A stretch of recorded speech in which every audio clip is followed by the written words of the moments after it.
আৰু ইয়াত বিভিন্ন ধৰণৰ শাক পাচলিৰ উপৰি ইয়াত ফল মূলটো খুব জনপ্ৰিয়। তাৰোপৰি মাছ, বিভিন্ন ধৰণৰ মাছৰ দোকান।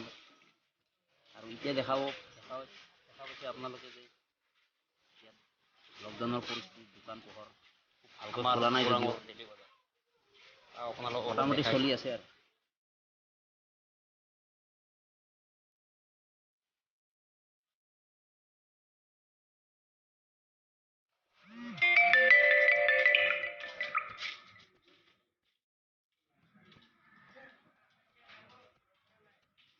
এতিয়া এইখিনিয়ে আমাৰ ওৰাং। আশা কৰোঁ আপোনালোকে মোৰ এই নতুন ব্লগটো চাই ভাল পালে।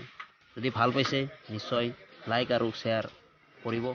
আৰু যদি নতুনকৈ মোৰ এই চেনেলটোত আহিছে নিশ্চয় ছাবস্ক্ৰাইব কৰিবলৈ নাপাহৰিব।